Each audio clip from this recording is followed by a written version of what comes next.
Okay. Kumulana Block Gemara. This is Sunday's Gemara, and we're up to Daf Nun Dalad, the bottom of the page. Itmar, we learned. Soda Hamasuyemis b'Mitzrayel. You have a field and it's clearly outlined. The field is clearly outlined from all different sides. Now, what is the name of Rav?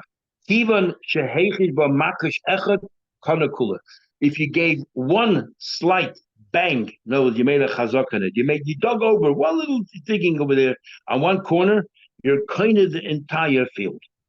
And Shmuel says no. Shmuel said you're only kind of the place where you actually you put you banged in. That's it. You're not kind of the rest of the field. We're talking about a field that belongs to Ger. Now it's hefker. You're making a chazaka to make it yours. He says it's not considered a chazaka to make yours entire field, only in the area around where you whatever you dug, whatever you did there. Says the Gemara, but however, if the field is not clearly outlined, this is a big, wide expanse of fields, a savanna, and many fields out there. Then, what's the din then? So when you make let's say you dig, you turn over a little bit of soil, you put something in. How much of the field do you acquire? Ad kama, how much? kida azul taida the So he says, you know what? The way you have two animals and you get them to plow, they go from east to west and then they come back. If they did the entire east to west and they come back, you're kind of the entire field, not just that section, but the entire field. That's how the Rashbam learns. And many of the Shem have a problem with that, because if so, then it's not a question of at kama, the question is kama. How much of the field are you yaitza? So they want to learn.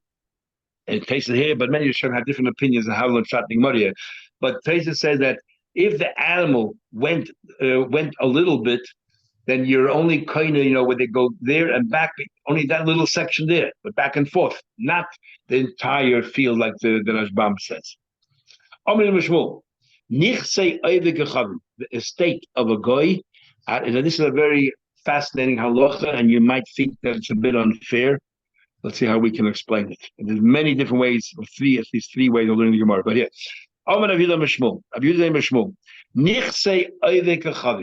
let's say a guy owns a property. They're treated as if they're hefker. What do you mean they're hefker? You can't just go in and take over a guy's property. You actually have to pay for it and everything else. So we don't learn like the Rashbam and other Rishonim, which is as follows. There are different kinyonim. But we're learning about B'chaydis, what's the kinyan that's appropriate for a goy? So the way Rashbam learns, that this Gemara here learns, the kinyan appropriate for a goy when it comes to purchase the property is by giving money. You have to give money, and when you give money, you're kind of from a goy. But by a yid in a place where the minig is to write a document, and we already discussed it a few days ago, even if you give money, it's not a kinyan until you actually have that document in your hand that the vendor gave you the document. So what happens? You go to a guy, you gave the guy the money, so the guy now is no longer the owner of the property, but neither are you, because you need to have a star. You need to have a star. So that interim period is like no man's land. It's like a hefker. Comes along a third party, and the third party makes a kinyan, makes a chazaka. So who owns the field now? By a yid, if a yid Reuben sells a field to Shimon. Shimon paid for the entire field to Reuven.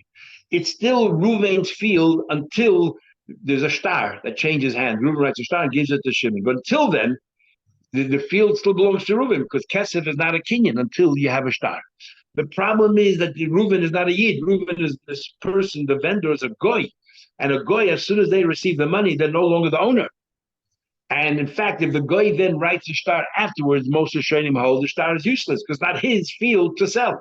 If a guy wants to give a document to a yid, the guy must write the contract before the yid pays him, and sign before the yid pays him, or simultaneously. Because otherwise, it no longer belongs to the guy. How did the guy sell it to the yid? So what happened here was, in that interim period, another person came along and seized the field. Says the Gemara here. Let's see what happens here. Says the Gemara, anybody during that interim period comes along and makes a kinyan, he's my time. A goy, the moment the guy received the money, he's no longer the owner. But Yisrael, like Kani, the Eid is not acquiring it. The Eid is not acquiring it until he receives a document. And that interim period is like the midbar, it's a wilderness, it's hefker.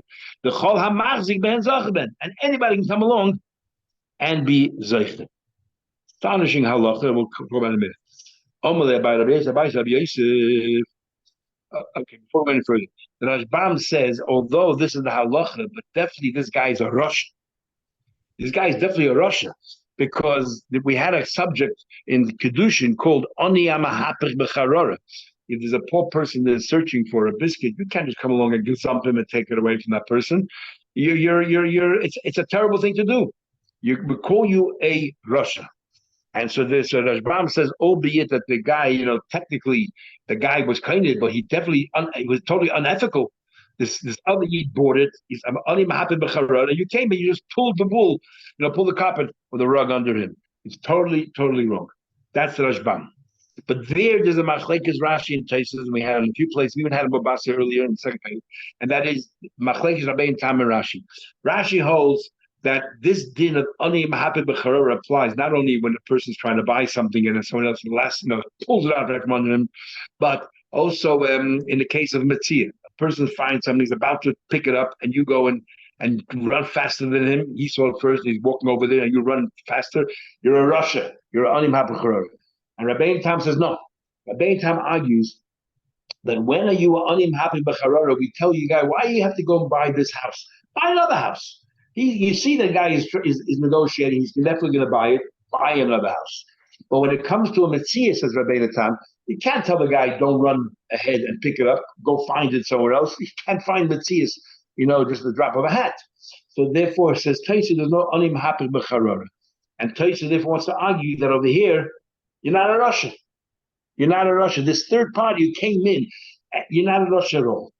And in fact, there's another machlekes Hashanim, whether this guy, Yemela Chazaka, has to even reimburse the person who paid money to the guy. And the many say, no, he doesn't. It's not his problem. It's between the Yid who bought it from the guy. But this second Yid came along, and it's so difficult to understand. He came along. Rabbein Tam says it's not unethical. Others say he doesn't even have to pay back. Terrible thing. However, there is, in logic, you can say there's a big difference between our case over here and the case of, let's say, Mitzi Anim Happen B'Charara. Their case, Rabbein Tam says you're not a bad person because where else can you find it? Here, there's a mashal that wants to say that maybe even Taisus would agree, or some of the Shay would agree, that you're not an Anim Happen B'Charara. Sorry, this isn't Anim B'Charara because the guy paid over money. In Mitzi, there's no loss to that person when the second guy comes, runs fast and takes it. Okay, didn't end up with the mitzvah. Didn't lose anything. In the case of buying something, he wants to buy the property, and then you manage the last minute, pay more money and take it away from him. You get it. Again, you didn't, or you somehow or another get the property. That person didn't lose anything other than his time and his interest, and so he's upset.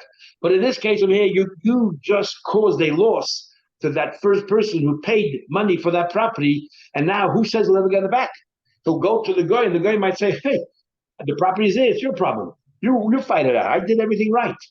So in this case, maybe everyone would hold that it's like an anim habachara, you're definitely a rush. Okay, continue Gemara. Says the Gemara, doesn't accept what his Rebbe says. He has questions. You're telling me that a second guy can come along and take it because the first guy didn't get his shtar yet? Shmuel say that. Shmuel said that we follow the laws of the land. And the Malka says, the land says, that even by Goyim, there's no sale until you have a document, until you have a contract. So even on halacha, a goy, as soon as he receives the money, it's no longer his. But the Dina Machuz Dina says that no, that you have to have a contract. It's the goy's until the last minute. On Malay, so he said back, Rabbi Yosef didn't answer Abaya. He said, Anola Yedaina, I don't know exactly, but Uvda Hab, let me tell you a story that happened. No, he ignored Abaya. because and Rashbam says and others saying the reason why ignore the Abaye is simple because he felt there's no such law. The Malka never said it. Dina Malchusadin is a big machlekes whether it's Mahatayda or whether it's Midrabanan. Big machlekes Rishonim Rabbeinu Yonah Mahatayda, and others say Rabbanan. Big machlekes Rishonim. What's the basis for Dina Malchusadin? So some Rishonim say over here because since the people accepted the authority of the government, they submitted themselves, they surrendered all their entitlements. Whatever the government wants to do for their benefit, the government can do. Which means in a democracy, the Dina Malchusadin, but in autocracy or I don't know, maybe in a monarchy, where I guess a monarchy also is maybe kibolaya, but in places where somebody just took over and it's not a democracy, there's no din malchusa. But that's what some say. Others say beautiful Ran in the Dorim, where the Ran says over there the whole idea of din malchusa din is. The whole idea of malchusa is because the government wants they can evict you from your house. So we are actually living there on the largesse of the government. So therefore, whatever rules they make, we have to follow. As a result of that, comes along the Ram with an unbelievable chiddush that din malchusa din applies only by goyim and not in Eretz Yisrael. Because Eretz Yisrael, the government has no right to evict anyone from Eretz Yisrael, and this actually follows what we learned in the thesis we talked about in our normal share that every yid has 4 amas according to some Rishonim in Eretz Yisrael, and no government has the right to give it back to the goyim, to the Arabs, because it doesn't belong to them. It belongs to every yid, and therefore the government has no right to evict yidden. They had no right to do whatever they did in Yamit and these other places, and therefore there's no din malchusa in Eretz Yisrael. Others say that based on other reasons, it doesn't matter where it is. Din malchusa applies. Then there's another machlekes showing how far we take din malchusa. Is it only regarding taxes? What about laws that govern behavior between people, like buying and selling things? Can the government decide what's considered a kinyan, what's not a kinyan? Others say that even buying and selling, because we pay a fee to the government and some kind of tax there, that's considered taxes, and therefore they have every right to dictate how these things should be. But what about the things that have nothing to do with taxes? Whether there's a dinner malchusa dinner, going through a red light, is that a question of dinner malchusa dinner, even though it's our safety and everything else? But does that come under dinner malchusa dinner or not? There's a very interesting issue here in all of these things. But anyway, let's continue the Gemara. So Rabbi Yosef, dinner malchusa dinner is a star. So what do you tell me about money? So Rabbi Yosef disregards it because Rabbi Yosef felt there's no such law. And based on that, there's another machlekes is showing you what happens if it's not an established law. The government decides today to make a new law. Does that follow dinner malchusa dinner? Because some Rishonim say the wording in the Gemara is not dinner de malka dinner. It says dinner de malchusa dinner. And they stress that malchusa means these are laws that are already existing from the government. So therefore, everyone has to follow them.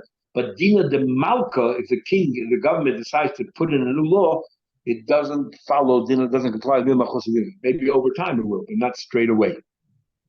And also, if there's laws that are only meant for certain segments of the population, definitely that's not dina malchusa dina. It has to be uniform, ubiquitous for everyone. Then the Gemara continues. So I'll tell you a story, Rabbi Yosef says. There was a story, the place called Dura de Ravasa, or the place where shepherds hang around. The Zovan Army bought a property from a guy, but also Yisrael Achina Rafik Bapurta, came another long Yid, and the second guy, and just dug a little bit. Also Kamei Rabbi Yehuda, came before Rabbi Yehuda, and we know Rabbi Yehuda always follows his Rebbe, Rabbi Shmuel. And Ukme B'Yad L'Shena, and he paskin, he legislated, it belongs in the hand of the second person because it's hefker. And why? Based on the first shmul, and that is that the goy no longer is the owner because he received his money, and the second, the yid did not yet take ownership because he's waiting for his star, and in the interim it's hefker. Amalek Abaye counters, that story is useless. You know why? Because Hassan over there, interesting. That's talking about a case there that nobody there, the goy himself, nobody paid the taxes. They used to hide everything. Nobody paid any taxes. And the law was, we had it a few times in Shas, that the king would come out and say that nobody paid the taxes on this property yet. Whoever is prepared to pay the land tax on this property can own the property. And the king has every right to do that. So this case here, it had nothing to do with these laws about shtar, money. This second party came along and offered to pay the taxes, and therefore he now is the sole proprietor. He says, the they didn't pay the taxes. And the king then said, Man, you have taskul. Whoever paid the taxes can go ahead and enjoy the property. Agmar tells another story. Ravuna bought a land, purchased land from a guy. Ossi Yisrael Acher. Same story. He bought it from a guy. The guy, he paid the guy the money, and he was waiting for the star. Ossi Yisrael Acher.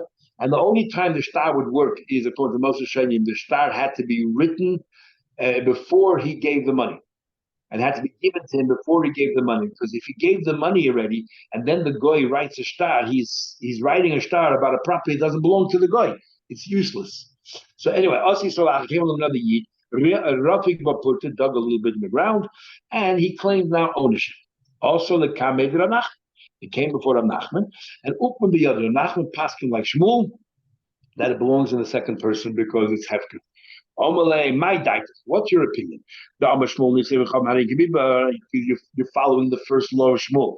That what? That the law is that it's the interim period is like hefker, and anybody else can come along and acquire it.